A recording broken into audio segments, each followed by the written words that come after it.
जादुई गुफाएं। गोपालपुरी नामक गांव में सोनिया और सुमन नाम की दो सहेलियां रहती थी। सुमन अपने माता पिता के साथ बहुत ही छोटे से मकान में रहती थी। वहीं सोनिया बहुत ही बड़े घर में रहती थी और बहुत अमीर थी।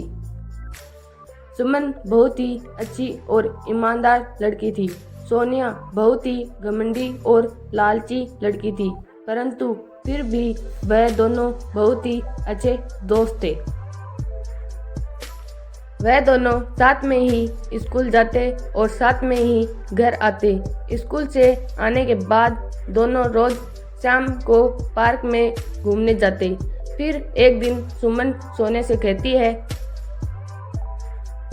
सोनिया, तुम्हें पता है हमारे गांव के बाहर वाले जंगल में कोई गुफा है और मैंने सुना है जो कोई भी उस गुफा में जाता है वो वापस लौटकर नहीं आता है। सुमन, ये सब कहने की बातें हैं, ऐसा कुछ भी नहीं है। चलो हम आज ही उसी गुफा के पास घूमने जाते हैं।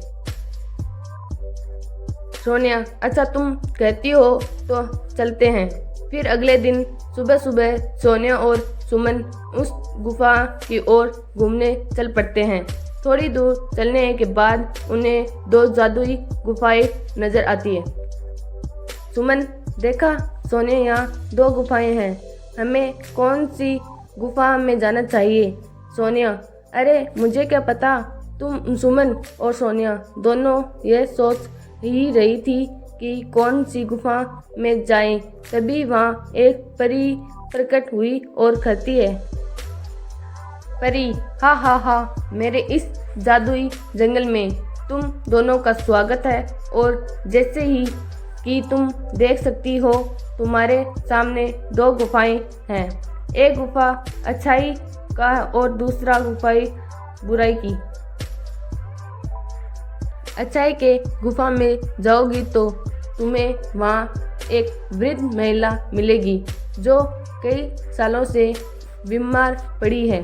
तुम्हें उसकी सेवा करनी होगी। और अगर बुराई की गुफा में जाओगी तो तुम्हें वहाँ ढेर सारा खजाना मिलेगा, परंतु याद रखना उस गुफा में एक नागिन रहती है और यह तुम पर निर्भर करता है कि तुम कौन सा मार्ग चुनोगी, अच्छाई का या बुराई का। हा हा हा हा। इतना बोलकर वो परी वहां से गायब हो जाती है। सुमन, सोनिया, हमें अच्छाई की गुफा में चलना चाहिए। वहाँ बेचारी बूढ़ी काकी कितने सालों से बीमार पड़ी है, हम उन्हें इस हालत में नहीं छोड़ सकते। हमें जाकर उनकी मदद करनी चाहिए। सोनिया, हाँ, तुम ही जाओ अच्छाई की गुफा में, मैं तो बुराई की गुफा में जाऊंगी। सुना नहीं तुमने वो परी क्या कह कर गई कि बुराई की गुफा में हमें ढेर सारे खजाना मिलेगा जो हमें माला माल कर सकता है। मेरी बात मानो, तुम भी मेरे साथ बुराई की गुफा में चलो। सुमन, नहीं सोनिया, मैंने बचपन से सीखा है कि हमें हमेशा अच्छाई के रास्ते पर चलना चाहिए। पैसा क्या है, पैसे तो आज है और कल नहीं, परंतु हमारी अच्छाई हमेशा हमारे साथ रहती है और तुम्हें तो कुछ कहना ही बेकार है। सोनिया, मैं तो चली अपनी बुराई वाली गुफा में, तुम भी जाओ अपनी अच्छाई वाली गुफा में। इतना कहकर सोनिया बुराई की गुफा में चली जाती है और सुमन अच्छाई की गुफा में। सुमन को थोड़ी दूर चलने के बाद गुफा के अंदर बहुत ही खूबसूरत दुनिया नजर आती है, जहाँ बहुत ही सुंदर सुंदर फूल खिलते हैं, तरह तरह के फल लगे थे। सुमन को बहुत भूख लगी थी तो वो पेड़ से फल तोड़कर खाने लगती है। सुमन, वहाँ कितने स्वादिष्ट फल हैं। तभी सुमन को वहाँ एक कुटिया नजर आती है जिसमें खांसने की आवाज आती है। सुमन उस कुटिया के पास जाती है और कहती है, अम्मा, खांसने की आवाज। सुमन, मैं आ गई हूँ आपकी देखभाल करने, अब आप बहुत जल्दी ही ठीक हो जाओगी। सुमन अच्छे मन से उस अम्मा की देखभाल करने लग जाती है। दिन रात उनकी सेवा करती है। सुमन रोज कुटिया की सफाई करती है, झाड़ू लगाती है, पशु पक्षी को खाना खिलाती है और बहुत ही अच्छे से अम्मा की देखभाल करती है। वहीं दूसरी तरफ सोनिया बुराई की गुफा के अंदर जाती है।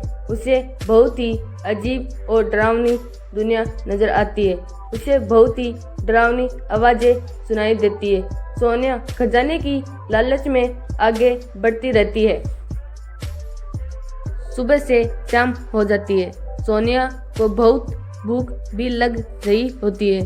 सोनिया उस परी ने कहा था कि यहाँ खजाना है, पर मुझे दूर दूर तक तो कोई खजाना नजर नहीं आ रहा है और भूख से मेरी जान जा रही। फिर थोड़ी और आगे चलने पर सोनिया को कुछ चमकती हुई चीज दिखाई देती है। सोनिया, अरे वाह, मिल गया खजाना। मैं जल्दी से उस खजाने के पास जाती हूँ और सारा खजाना ले लेती हूँ, फिर मैं और अमीर बन जाऊंगी। हा हा हा। यह सोचकर सोनिया खजाना लेने आगे बढ़ती है। उसे वहाँ ढेर सारा खजाना नजर आता है। सोनिया, अरे वाह, इतना सारा खजाना। सुमन तो पागल है जो अच्छाई के गुफा में चली गई। अगर वो मेरे साथ बुराई के इस गुफा में आती तो उसे भी इतना सारा खजाना मिलता, पर कोई बात नहीं, अब ये सारा खजाना अकेले मेरे है। हा हा हा। यह सोचकर सोनिया जैसे ही खजाने को हाथ लगाती, वो खजाना गायब हो जाता। सोनिया, अरे ये क्या, ये खजाना मेरे हाथ में क्यों नहीं आ रहा है?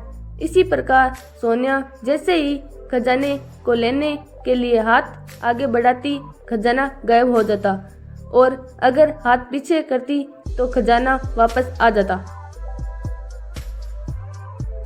सोनिया, अरे ये क्या हो रहा है मेरे साथ? तभी उसके सामने एक नागिन प्रकट होती है। नागिन हंसते हुए, ही, लालची लड़की, अब तेरा लालच ही तुम्हें ले डूबेगा। अब तू यहाँ से जिंदा बचकर नहीं जाएगी और मेरा भोजन बनने के लिए तैयार हो जा। मैं कई सालों से भूखी हूँ और आज जी भरकर तुम्हें खाऊंगी। हा हा हा हा। सोनिया, नहीं, मुझे छोड़ दो, मुझे जाने दो, मुझे कोई खजाना नहीं चाहिए, कृपया मुझे छोड़ दो। नागिन हंसते हुए, हा हा हा हा। परंतु नागिन सोनिया को वहीं डंस लेती है और सोनिया चूहे में बदल जाती है। नागिन जो भी बुराई की गुफा में आएगा उसका यही हाल होगा। हा हा हा हा। दूसरे तरफ सुमन अच्छे दिल से उस अम्मा की देखभाल में लगी हुई थी। सुमन, अम्मा ये काढ़ा पी लो, इससे आप बहुत अच्छी ठीक हो जाओगी।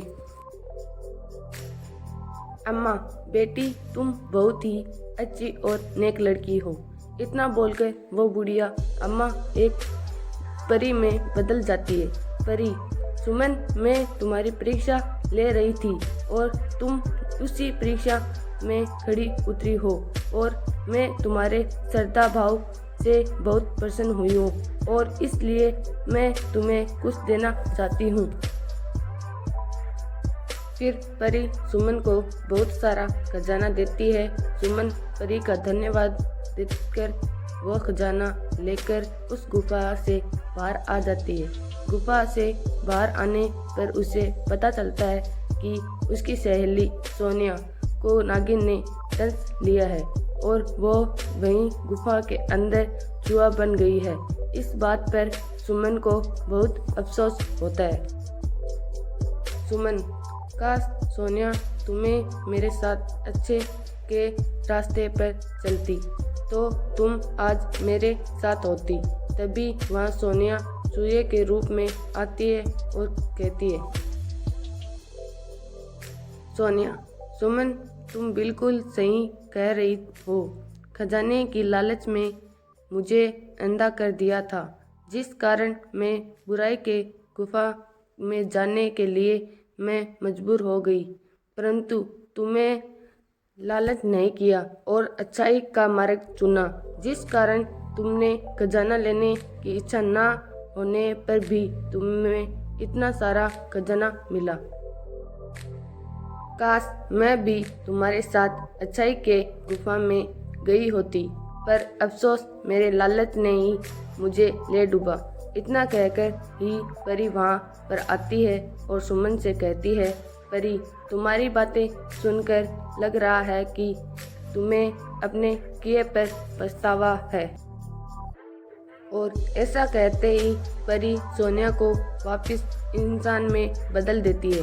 दोनों सहेलियां परी का धन्यवाद करती है और वादा करती है कि ये शिक्षा हम आगे भी सभी दोस्तों को देंगे। दोस्तों, अच्छाई और ईमानदारी में वाकई बहुत ताकत होती है। तो कैसी लगी आपको मेरी ये कहानी? मुझे कमेंट करके ज़रूर बताएं।